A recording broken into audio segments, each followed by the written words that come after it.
My mother-in-law went on a rant when she heard we were adopting. She said she couldn't bear the idea of Nancy's biological child being her first grandchild. She even suggested divorcing my husband and then adopting, or sending the child to foster care. But I'm Nancy, and I won't abandon my brother-in-law's child just to please her. So fine. I'll do what she wants. I'm 45 years old and recently moved to the countryside, where I used to live as a child. With remote work being so common now, I can live wherever I want. My allergies were awful in the city, but they've calmed down here with the cleaner air. Country life might not be for everyone, but it suits me just fine. Sure, the nearest supermarket is far and the houses are spread out, but I love the open space. I used to think city life was a pain when I was in my late 20s. Back then, I had just married Ken, and we were really close. But there was a big problem. Ken's mom was way too attached to him. It makes sense, since he's her only child. She'd call his work just to talk to him, and she'd hassle his girlfriends like crazy. She did a lot of weird stuff out of love for her son. Ken was really bothered by her when we were dating. He kept me a secret from her to protect me from what he called the evil queen. He was worried she'd treat me like she treated his exes. But once we got married, I couldn't stay hidden. Ken finally told her about me, and her reaction was intense. I heard her on the phone saying, "Let me meet her. If she's no good, I'll put her in her place." She must have felt shocked. She thought her son was all hers, and then suddenly there's a new woman he wants to marry. Why did I marry a man with such a mother? Simple. I loved him. That was the only reason. When I was sick, he'd take care of me, making me porridge and shedding tears at sappy movies. He even helped lost kids find their parents, even if it meant being late for our plans. He might not always seem competent, but deep down, he's really kind. That's what I adore about him, and why I wanted to be with him. So, no matter how difficult his mother might be, I was ready to face her. Loving couples overcome obstacles, and in the end, they live happily ever after. That's the classic tale. But don't worry. When I met her for the wedding, she immediately threw a vase at me, shouting, "You thief cat." Can you believe people actually say thief cat? I was prepared, but her attack caught me off guard. A woman who never acknowledged me during our dating days didn't seem fit to judge. My son deserves someone better. I won't accept an orphan as my daughter-in-law, she went on.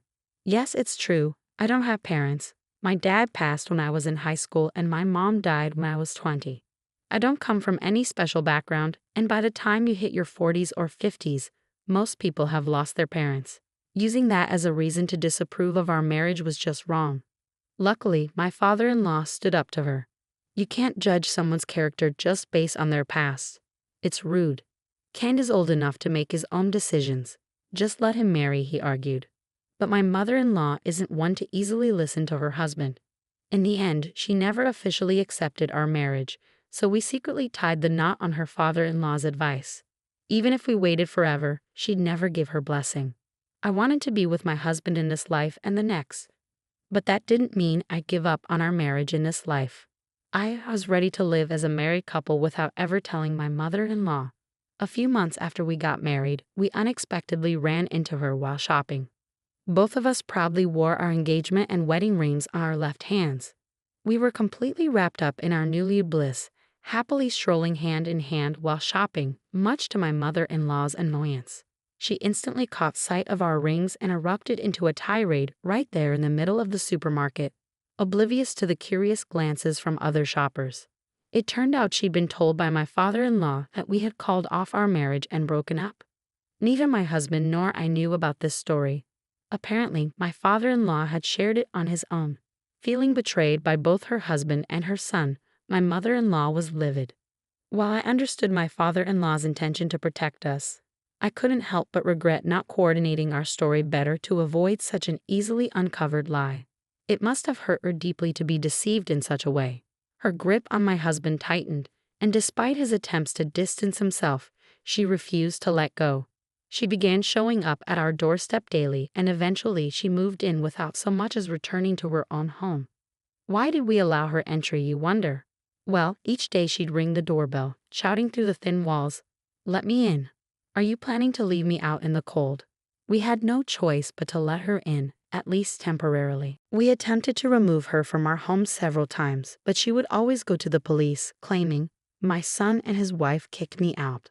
Feeling sympathetic toward the authorities, I decided to handle this family matter privately, although I had no clue how to deal with it. Despite numerous arguments and my husband's repeated demands for her to leave, she stubbornly refused. In fact, she seemed to relish the idea of being disliked. If she could wear us down and make us give up, it would be a victory for her, so she put all her energy into it. Her harassment toward me escalated. She would throw away my things without asking and ruin my cooking by pouring vinegar into it, making it inedible. These were just the beginning. What shocked me most was the garbage she left out. I discovered bags marked with "stupid" at the collection site. When I turned them around, I found "Nancy Thief Cat" written on the other side, forcing me to flip them again. At first, my father-in-law would visit daily, hoping to take her home, but eventually he stopped coming. My husband, too, became too busy and exhausted from arguing with his mother. Instead of insisting she leave, he started ignoring her. He even told me, "Don't bother cooking for my mom. Pretend she's not here." It was disheartening to see my kind husband pushed to this point, a testament to my mother-in-law's tenacity. Initially hurt by her son's neglect, she seemed determined to drive us apart. She shamelessly continued living in our home. Then one day we received devastating news. My brother and his wife had tragically died in a car accident while out with their family. Losing my supportive brother and kind sister-in-law was incredibly painful. But I couldn't afford to just wallow in grief. They left behind a 5-year-old son, Kyle. At the funeral and wake, relatives were passing around responsibility, asking, "Who will take care of him?" Nancy would be the best option. But what if Nancy refuses?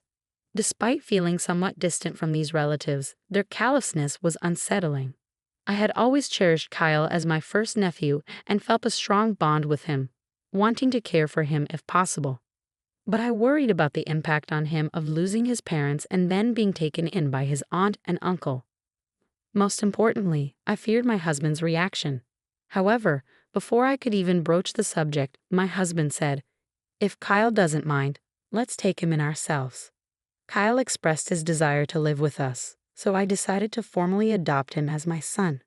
What about this child? On the day I brought Kyle home, my mother-in-law stared at him expressionlessly. My husband stayed silent, so I spoke up. "He's my nephew. We're going to raise him as our son." With the knowledge of my brother and his wife's passing, my mother-in-law seemed to grasp the situation from just that one sentence. "You're bringing in that child?" she questioned. "Yes, we're moving forward with the adoption process."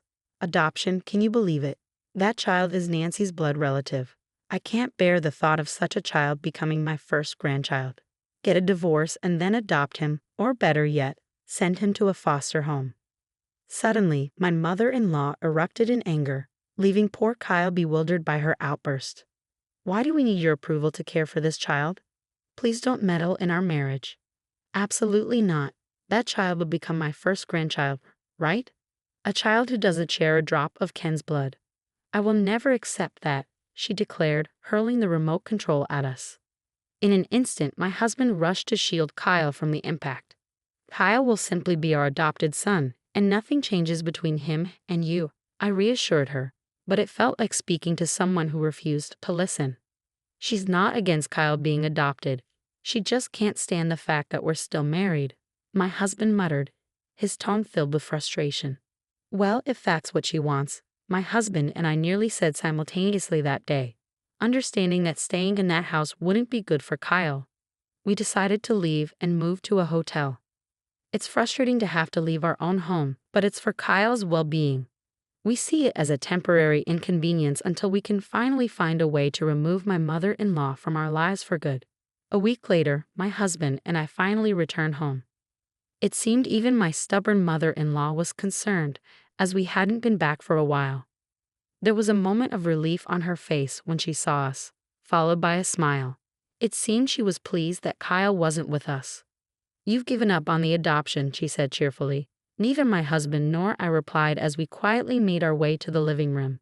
"You two went ahead with a marriage against my wishes, and now an adoption. That's just absurd.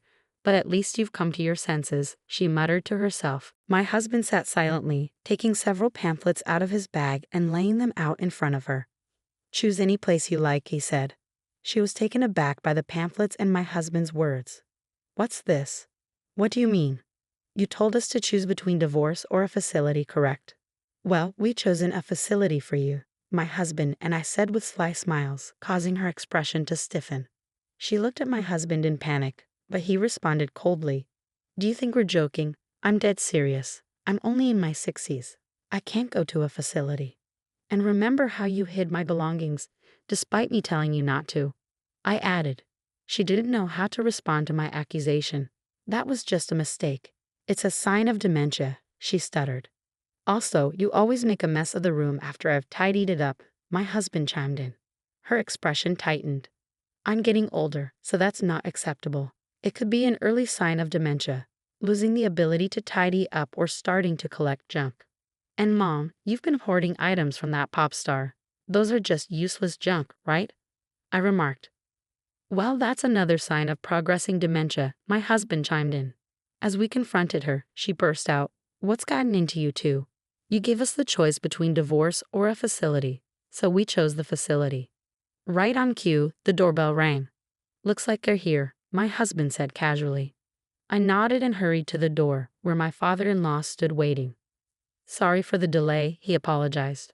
Observing the scene, my mother-in-law looked bewildered and asked, Why is he here? With a mischievous grin, my husband quipped, Since it was either divorce or a facility, let's go with divorce. Caught off guard by my father-in-law's sudden mention of divorce, she was left speechless. Nobody specified whose divorce or whose stay in the facility. We decided it's your divorce and your move to the facility. Why do I always end up being the scapegoat? She muttered as my father-in-law began to argue, insisting that she wasn't at fault. My dear, it seems you've abandoned everything, including our home, and caused nothing but trouble for our son, my father-in-law scolded. I've repeatedly told you to come back home, stop bothering our son, and take care of the house. What are you saying, acting like some old-fashioned dictator? Take care of the house yourself, she snapped. Of course I am, but you've taken on too much, like all that community work, right? Your absence has left the house empty, and now I'm left handling everything. Naturally, I have complaints, my father-in-law fired back. Yes, my mother-in-law, who once relished being a stay-at-home mom, seemed to have overloaded herself with community responsibilities, like paperwork and event planning. Since she started neglecting her duties at home, I chimed in. Not wanting to burden the community association, my father-in-law has been struggling to juggle both his job and the tasks she left unfinished. He stopped fetching her because he got too wrapped up in community affairs, my husband explained. I'm exhausted by all this. It's becoming overwhelming. You need to choose between divorce or going to a facility, I asserted. This can't be right. I'm not the one at fault here. I won't go to a facility, and I don't want a divorce. It feels like everything might fall apart just by being around you, she protested. Seeing my father-in-law's exhaustion, my mother-in-law seemed to realize that it was all coming to an end and simply hung her head. You've been plotting to divorce us, but you should cherish your husband. He's a human being too, and he might just divorce you. Oh wait, he is divorcing you. I chuckled. This must have irritated her, but she remained silent. Perhaps she no longer had the energy to argue. And so my in-laws divorced, and Kyle officially became our son. As we proceeded with the divorce process, my mother-in-law returned to her marital home. Meanwhile, my husband and I moved secretly with the assistance of my father-in-law. As of now, she hasn't been able to locate us. With limited finances and little knowledge of the internet, it's doubtful that my mother-in-law could track us down out of state. However, since the property originally belonged to my father-in-law's family, she was swiftly evicted and divorced.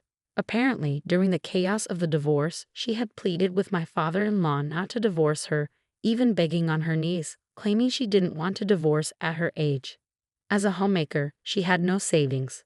She attempted to claim a portion of the assets, but since there wasn't much to begin with, she has been struggling to make ends meet on her own. Despite needing assistance, both my father-in-law and husband have distanced themselves from her. She attempted to rely on a distant cousin she hadn't been in touch with for years, only to be turned down with the explanation, "We can't afford to support another adult. You need to fend for yourself." She should seek employment instead of relying on others, but she has yet to do so. However, I'll keep that observation to myself. In the meantime, my husband and I have welcomed a daughter, Camila, into our family, and Kyle is thriving in his new home with us. Camila grew up believing Kyle was her biological brother until she reached junior high school. Although we've since revealed the truth to her, their bond remains unshaken. Kyle plays various roles in Camila's life. Sometimes a brother, sometimes a parental figure, always watching out for her. When a neighborhood boy bullied Camila in elementary school, it was Kyle who rushed to her aid first, not us. If Camila ever decides to marry, I'm sure Kyle will be even more discerning of her potential suitors than my husband.